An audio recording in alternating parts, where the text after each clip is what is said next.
ಉಷಃಕಾಲದ ತಂಪು ಗಾಳಿಯು ಕಾಲಪ್ರಭಾವದಿಂದ ತಾನಾಗಿ ಬೀಸತೊಡಗಿತು.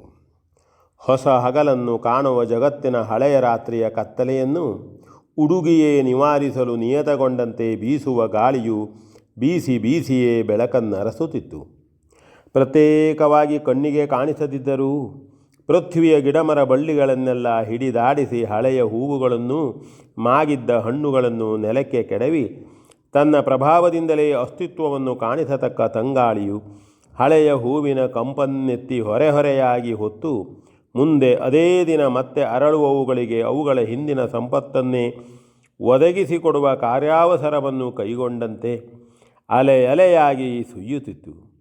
ಅದರಿಂದಲೇ ಬಿದಿರ ಹಿಂಡುಲುಗಳ ತುದಿಯ ಮೇಳೆಗಳು ಬಾಗಿ ಒಂದನ್ನೊಂದು ತಾಗಿ ತಜ್ಜನ್ಯವಾದ ಆ ಸಂಘಾತ ನಿಸ್ವನವು ಅವುಗಳ ಏಕತೆಯ ಮಧುರ ಮಂತ್ರದ ಸಂದೇಶವನ್ನೇ ಘೋಷಿಸುತ್ತಿತ್ತು.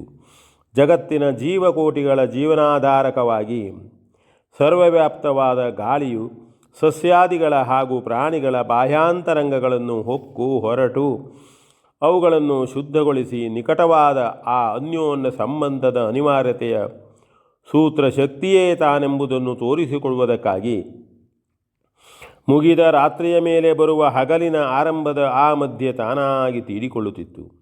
ತಾನಿದ್ದೂ ಇರಲಾರದ, ಇಲ್ಲದೆಯೂ ಉಳಿಯಲಾರದ ಜಗತ್ತನ್ನು ಅದರ ಒಳಗೂ ಹೊರಗೂ ತಾನೇ ಇದ್ದು ಇಲ್ಲದಂತೆಯೇ ಆಧರಿಸಿ ಹಿಡಿದು ಕ್ರಮದಂತೆಯೇ ಅದರ ಒಳಹೊಕ್ಕು ಅದನ್ನು ತನ್ನೊಳಗೆ ಮಾಡಿಕೊಂಡಿರುವ ವಾಯುದೇವನು ತನ್ನ ಸರ್ವಗತ ಸ್ಥಿತಿಯನ್ನು ದಿವಾಕರನ ದಿವ್ಯ ದೀಪ್ತಿಯ ಕಾಂತಿಯಂತೆ ಕಾಣಿಸಿಕೊಡುವುದಕ್ಕಾಗಿ ಹರಿಯತೊಡಗಿದ್ದನು.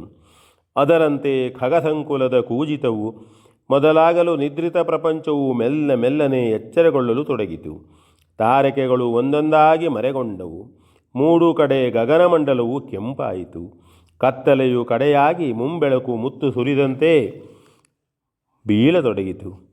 ಮರದೆಲೆಯ ಹಸಿರು, ಗಗನದ ನೀಲಿ, ಪೂರ್ವ ದಿಗಂತದ ಕೆಂಪು ಎಲ್ಲವೂ ತೆರೆಯುವ ಕಣ್ಣಿಗೆ ವಿಚಿತ್ರವಾಗಿ ಕಂಗೊಳಿಸುವ ಸುಪ್ರಭಾತವು ಚೆಲ್ಲವಾಗಿ ರಂಜಿಸಿತು. ಪ್ರವಾಳ ಬಂಧುರವಾದ ಮಿಸುನಿಯಂತೆ ಹೊಳೆಯುತ್ತಿರುವ ಸ್ವರ್ಣ ಪೀತಚ್ಛವಿಯ ಬಾಲಾರ್ಕ ಕಿರಣ ಕೋಟಿಯು ಪೂರ್ವಾದ್ರಿ ಶಿಖರದಿಂದೆದ್ದು ಮೊದಲಾಗಿ ಗಗನಾಂಗಣವನ್ನು ಬೆಳಗಿತು. ಹಾಗೆಯೇ ಅದರಡಿಯ ಭೂಮಿಗೂ ಆ ಸುಪ್ರಕಾಶದ ಭಾಗ್ಯವನ್ನು ನೀಡಿತು. ದೂರ ಸರೋವರದ ಕಮಲಗಳು ಒಂದೊಂದಾಗಿ ಬಿರಿಯತೊಡಗಿದಂತೆ ಬಳಲಿ ನಿದ್ರಿಸಿದ ಶ್ರೀರಾಮ ಲಕ್ಷ್ಮಣರ ಮುಖಾಂಬುಜಗಳು ತೆರೆದ ಕಣ್ಣುಗಳೊಂದಿಗೆ ಅರಳತೊಡಗಿದವು. ಆಹ್ಲಾದಕಾರಕವಾದ ನಿಸರ್ಗ ಸ್ವರ್ಗಭಾಗ್ಯವೇ ಕಣ್ಣು ತೆರೆದ ಕಾಲಕ್ಕೆ ಸರಿಯಾಗಿ ಕಂಗೊಳಿಸುತ್ತಿದ್ದ ಪ್ರಾಕೃತಿಕ ಸೌಂದರ್ಯವನ್ನು ಕಂಡ ಆ ಅಣ್ಣ ತಮ್ಮಂದಿರು ಕ್ಷಣಕಾಲ ಎಲ್ಲವನ್ನೂ ಮರೆತು ಮೂಡಿ ಮೇಲೇರಿ ನಲಿದು ಬರುತ್ತಿದ್ದ ದಿನಮಣಿಯನ್ನು ನೋಡಿಯೇ ತನ್ಮಯರಾದರು.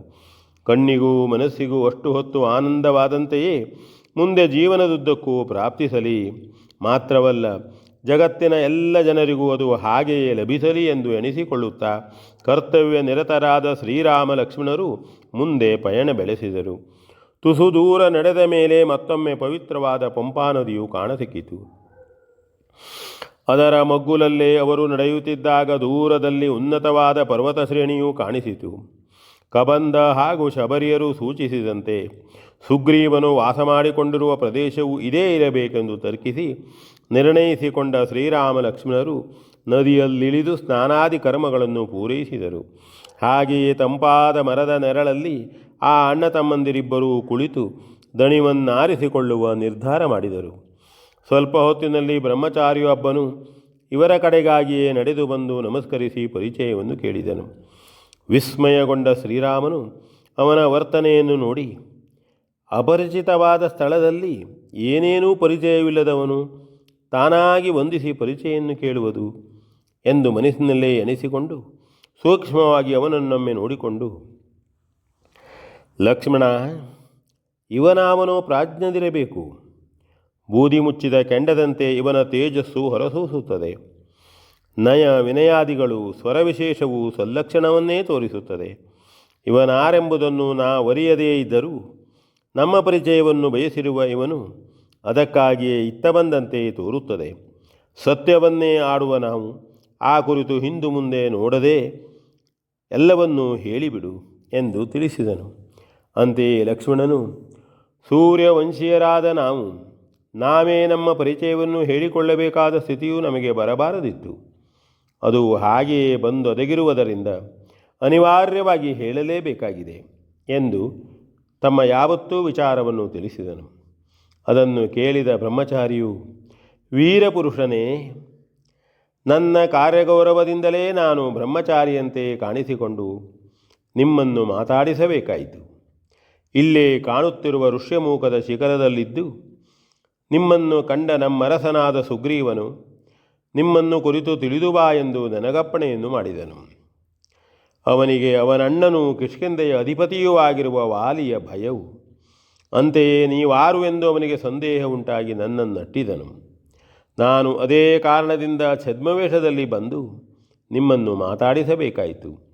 ಸತ್ಯಸಂಧರಾದ ನಿಮ್ಮಲ್ಲಿ ಈ ರೀತಿ ನಡೆದುಕೊಂಡುದು ನನ್ನ ಅಕ್ರಮವಾದರೆ ರಾಜಾಜ್ಞೆಯನ್ನು ಪಾಲಿಸುವುದಕ್ಕಾಗಿಯೇ ಹೀಗೆ ಮಾಡಿದೆ, ನನ್ನನ್ನು ಕ್ಷಮಿಸೋಣವಾಗಲಿ ಎಂದು ತನ್ನ ನಿಜವಾದ ವಾನರ ರೂಪದಿಂದಲೇ ಮತ್ತೊಮ್ಮೆ ಅವರಿಗೆ ನಮಸ್ಕರಿಸಿದನು. V N Bhagavat Baraballi.